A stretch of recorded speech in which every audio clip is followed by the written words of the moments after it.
normal. There we go. Welcome to the Inside Texas Football YouTube channel powered by InsideTexas.com. I'm Joe Cook. That's Justin Wells. That's Coach Stubb. We're here to talk about the latest in Texas Longhorns recruiting. So make sure you like the video. Make sure you subscribe to the channel. Make sure you go to InsideTexas.com. Use that first link in our description. Use that QR code there at the top left of the screen. Sign up for just $1. Can't wait to see everybody over there. February is a big recruiting time. That's what we're going to talk about today. Texas just landed a linebacker commit yesterday in Cade Haug. We'll talk about who may be next to join him. But, Charlie, just kind of some quick thoughts on the very prolific linebacker, over 300 tackles already in his varsity career. Yeah. Look, he's an actual linebacker in high school. You know, most time everybody else plays safety. They're playing edge. They're playing something else. Like this guy actually is playing linebacker, which is really, really good to see somebody recruit an actual linebacker. Because I was starting to think there wasn't any more out there coming from high school. And so it's good to see that because he's good at, you know, kind of navigating his way and getting the tackles that you got to say 300. You don't see those kind of numbers anymore, right? And so to see him kind of fight through traffic and make a tackle, he shows some athleticism. He can run. He'll hawk somebody down from behind, sideline to sideline. I like him as a take. You know, in a class where you need to add more bodies, I think you need to add more bodies going into next year because you're going to lose a ton, maybe 3, I want to say, next year after next season. So add him to the class now and get him in early. I think he's a kid that probably will help you recruit too. He seems like he's all in on Texas. And so I think you got your signal caller for the future there in Mr. Hogg. Justin, this is a player that we see a lot of 3-stars in this class right now. Good foundation setting, but this may be a player who ends up being ranked a little bit higher than that down the road. Yeah, like I was thinking about this morning, you know, kind of looking at the class foundation for 2027, and it reminded me of, I bet he's going to be like Rocky Cummins. There's similar athleticism, similar abilities. Now, Cummins is more of an edge where, like Charlie said, this is an old school inside instincts linebacker. They are rare. And when you find them and they run a 4-1 shuttle and an 11-3-5, 200, you get them quickly. But for Boss Hogg, that's the thing right now. Like this is a kid that he feels that gap. He feels that hole. You have to find these type of kids. They're old school. You have to find them. And it's not a bad deal that he plays with the number 1 player in the state of Texas, left tackle Kennedy Brown. I think that has to be noted. We've been asked, is that going to help with the commitment? It's not going to hurt. I mean, we can tell you at least that. It's not going to hurt it. And so, but at the end of the day, I love this kid's upside. I mean, I think he's a 3-star right now that I think finishes as a 4-star. I think there's, every year there's a handful of kids that are in that 3-star range that have strong senior years. Nicholas Robertson was a prime example. I think we could see something from Haug as well, because if you watch the way he plays, like he's just different. And I guarantee you that's the reason Johnny Nansen and Will Muschamp fell in love with him, and he jumped in the boat, 5 days after an offer? 6 days? Yeah. He didn't take that long, and definitely agree with everything you say there. Doesn't hurt. Who knows how close they are? They may not be close at all. Well, it gives you good reason to keep showing. They do share a locker room. Yeah, but it gives you good reason to keep showing up and burn orange. And, I think we can chase traits all we want, but you have to have good traits when you're making 100 tackles a year. You don't get one without the other. Be tough. You know what trait you need, Joe? Toughness and the ability to jump in and out of an ice bath and a cool tub and a warm tub. Yeah. So that's Cade Haug is in the class. Who could join him? And Justin, you had some ideas about who would be the next 5 to commit to Texas. We'll start with someone that we talked a little bit about off air and think are very familiar with now. This is the only outstanding offer to an uncommitted quarterback prospect at the current moment. That's Ty Knutson from Smithson Valley State Championship Program. I always talk about it. Always a big deal to see those big stadium highlights. You see that uncorking one in the state championship game. And Texas still needs its 2027 quarterback. They've not been afraid to look across the country, but it may not be more than an hour away, Justin. Yeah, you know what? And it's funny. We've been used to hold on real quick. Let's get with Roger. Roger, I actually asked him how you spell your name. How you pronounce your name, and it's H-O-W with the G. It's Haug. So, but I do appreciate you, Roger, for that. But the kid told me how. So unless he's fibbing to me, that's what we're basing off our knowledge of. Sorry about that, Joe. I got a little sidetracked. We had to make sure we got everybody right. Hey, let's talk about Ty Knutson. The K might be silent, but he's got plenty of W's in his name on his record. Look, this is the take. This is your 2027 take. And here's the funny thing: we're so used to going all over the place looking for quarterbacks. We're so used to either California or Florida or New Orleans. They get some guy that's an hour down the road, man. You got to like that. That's close enough for Joe to take Miss Polly to a game next fall. Like that's close. And I really like that. You know why? I think that helps keep the kid there. I think that helps build a little bit more of that community, and that, he grew up as a big Texas fan, being there. We know how much Trey loved that, but Trey Owens wanted to go and try get his opportunity somewhere else after a few years. I think we're going to see something similar with Ty, where he's going to have an opportunity to supplant possibly. Well, he's going to have to come in after he's coming in after Diabell, so it's going to be tough. But at the same time, I love that he's local, because I feel like that does help kind of keep these guys in the fold maybe a year or two longer before they, potentially can go start somewhere else. And for this, you want a kid that you can develop. You want a guy that if something happens to KJ Lacey or Diabell, you can go right to Knutson. And my comp remains the same. I think this kid is a lot like Cade Klubnik. Charlie, what do you see? I know we've talked a little bit about like the one read factor and all stuff like that. That's high school offense, but makes all the throws. And, he's a local kid in Texas. And if he does jump in, he'd be in Texas class. That can only help a little bit with some of the other guys in the state. Watching this film, though, he does a lot of things that Sarkisian like. He operates from the pocket a ton, too. A lot of play action, turns his back to the defense, and then finds his guy. So, and he's athletic enough. Don't get it fooled. Don't get it twisted. He actually can run. He might run you over, too. He has a little bit of that in him, which I like. And so I think he's a good athlete. I think he's a good quarterback, and I think it's a perfect take for your 27 class. Right behind taking Diabell, right? He gives you a perfect bridge quarterback to maybe 28 if you go back to try to find a high-rank guy in 28 class. He could be that guy. We've seen him before, and I'm not calling him, Mac Jones. I'm just saying he could be that guy, wait his turn, then have a magnificent season, and then maybe head off to the NFL before the next guy comes in. So, Charlie, I thought you were going to go with Fernando Mendoza as your comp. It looks like he does like Fernando a little bit. A little bit. He does like Fernando a little bit. Fernando. We'll stay with some state champions. Justin, the next guy on your list, South Oak Cliff's Brian Swanson. This is someone. Don't ask me about him, Joe. That's all Charlie. Hey, we know how often he's been to the 40 acres. How much he has an area code there. Yeah, how much he has an affinity for the program. How he could fit a variety of different roles for that Texas offensive line should he choose the Longhorns. And you see him. I got to play this one again. Watch the right tackle just from the start, and boom, there we go. There's just nothing better than an offensive lineman doing stuff like this. Getting a hand on him, boom, pushing up play, celebrating. That just speaks to the type of competitor he is, Charlie. Man, look, Swanson. He's a quiet kid off the field, but on the field, man, he brings it. He has a big presence, and he has a big body to go along with it. I think he's grown another inch. I think he's close to 6'6" now. But I love Swanson. Look, you see in the state championship game here, he hit it after the game. He had a Texas sleeve on, Texas gloves on. That makes me say like, hey, you want to be at Texas, you might as well go ahead and pull the trigger and commit. But I feel like this is Texas all the way, man. Look, he's been on campus over a dozen times, right? He loved Coach They gave him a P.O. box. You think he has the dorm room adjusted by now? Like, it's just like, hey, he hasn't even have a Longhorn store card at the Taipei downstairs. Like, man, he should have it all, right? He's been on campus a ton, has a ton of relationships on campus with players that's there because they all share the same trainer. Him and Coach Cal Flood talk often. He's been that way. He's been lit up and full of smiles since he got the offer, I want to say 2 summers ago, right? And so I feel like this is a Texas kid, just feels natural, like he wants to be a Longhorn. So when he does decide to commit, I think it'll be Texas, but man, I really feel like he'll jump into class soon.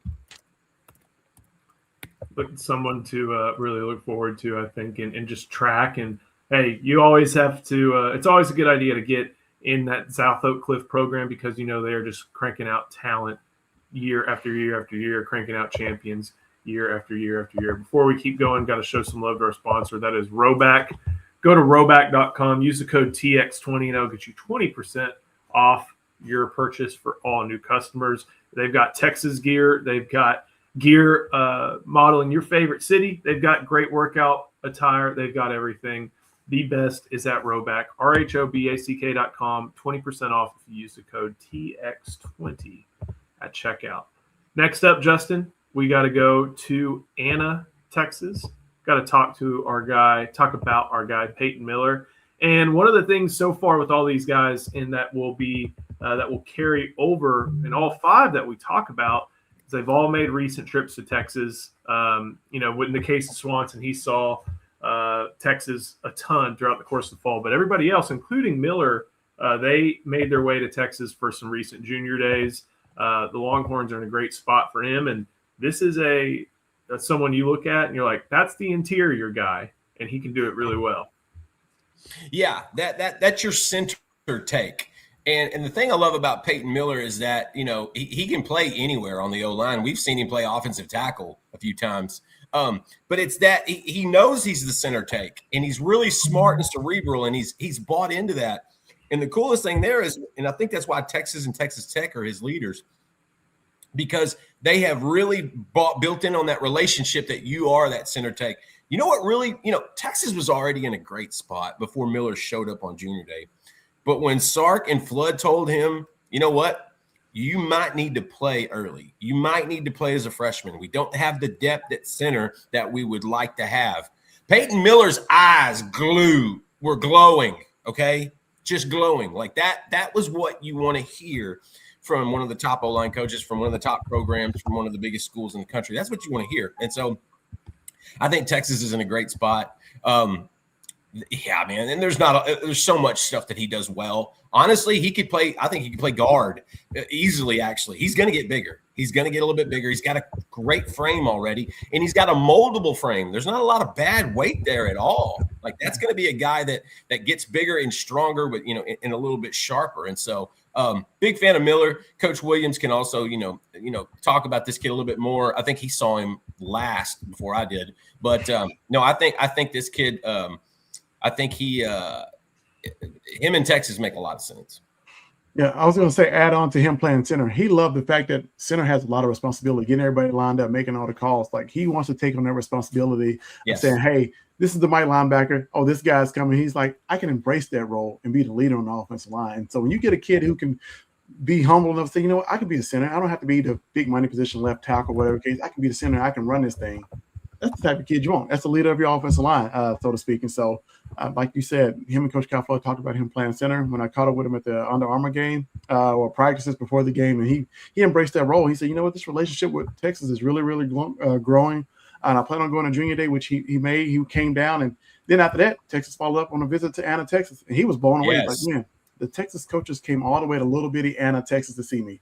And the head coach came on top of that. Sarkisian showed up, and so that was huge to him, right? He's very impressionable kid. I can't even speak over here with this Invisalign in, but hopefully this recruitment clears up just like this Invisalign is on my teeth here.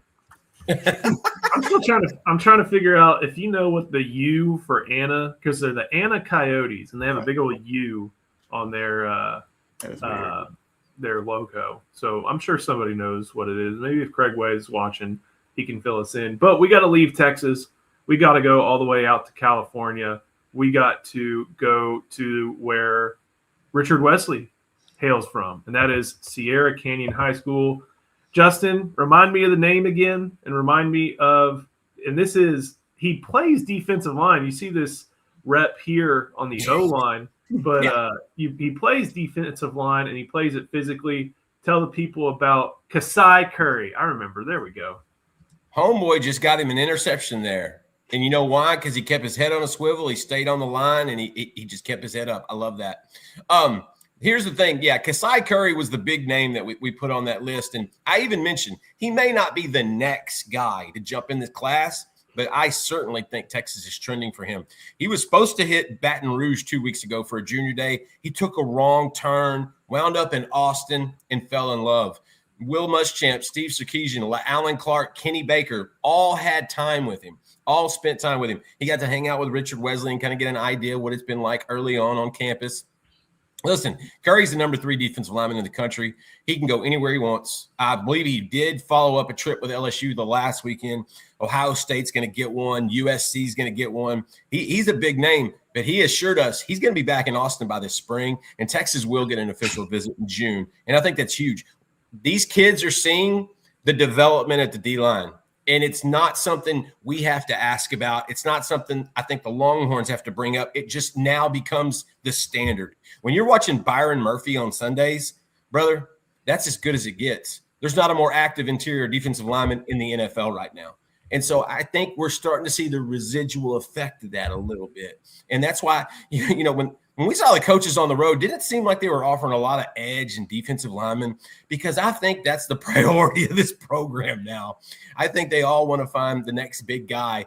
And to get that, you got to have that interior anchor. And that's what Kasai can do. 3 tech, 1 tech. I think he is built for the inside. And I think Texas is in a trending position with him.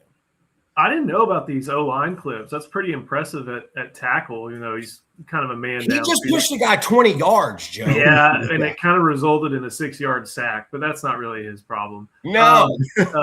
I'm thinking about the idea of him and Richard Wesley lining up right by each other here in blue and white. And, Charlie, the idea of him maybe doing that in burnt orange has to be pretty appealing as well.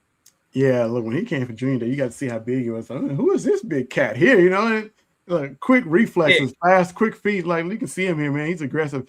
It's not weak competition out there in the league that they play in Sierra Canyon. And look, Texas has a direct flight and has a flag planted in Sierra Canyon, California. Yes. And this is another kid from the West Coast I think can really, really play and do some special defensive line. Especially, he's multiple. He can line up tradition with a 4 down, or you can put him at the 4 out and 3 down. Like, he can do both, right? You got an athlete playing defensive line. I don't know how many times you really can say you have an athlete playing on the defensive line, but you got one in him.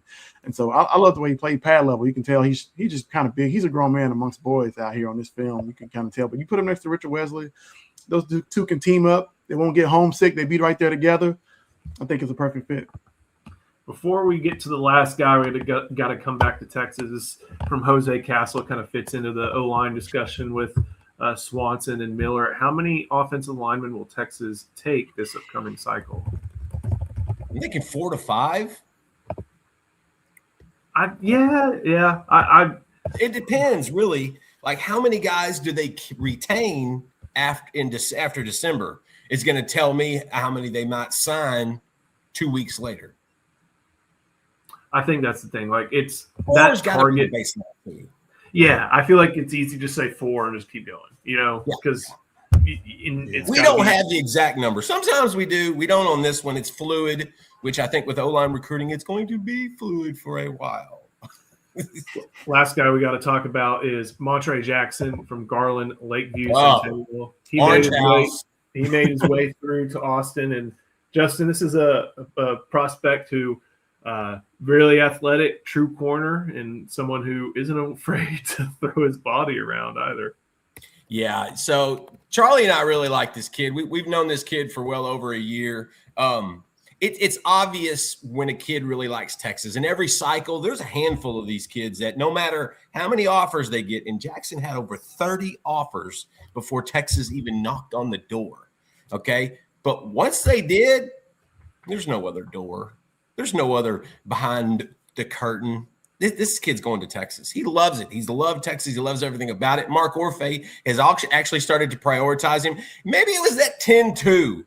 Sometimes that'll get coaches' attention. But then you see the physicality on the field. And then you look at the schools that have been pursuing him. Ohio State was in the running. Texas A&M, Oklahoma, Ole Miss. There's a lot of schools that really like this kind of kid. He's got good size, not too tall, but not too short. He's got a great frame. I mean, he's got kind of a young Terrell Brown frame. Yeah. Like, okay, you're going to get 15 more pounds of muscle and still have your your functional mass and flexibility. And so Charlie and I are so smitten with this kid. not just because he's a great player, but he's a really good kid. Like you can just tell he's got a great parent. He's got great parents. He's got a great little support system, and he's got some really good coaches at Lakeview Centennial that take care of him. And so he's going to take an official visit on June 5th to the 7th. I do not think it's going to be that long before he commits. Charlie, what are we looking at when we watch him on the field? You get a superb athlete that's playing corner, man. This kid, I think he can do it all. Like, look, he trains hard. I would say that. He has one of the top trainers here in Dallas too, so he really, really works at his craft. He's gotten a lot better. To kind of go ahead and compliment him with his speed. 10-200, like the kid can fly. You talk about makeup speed. He rarely gets beat deep. He may fool you and think you gotta step on him, then he'll catch up and go intercept the football. So he has ball skills. He's physical. He can do it all.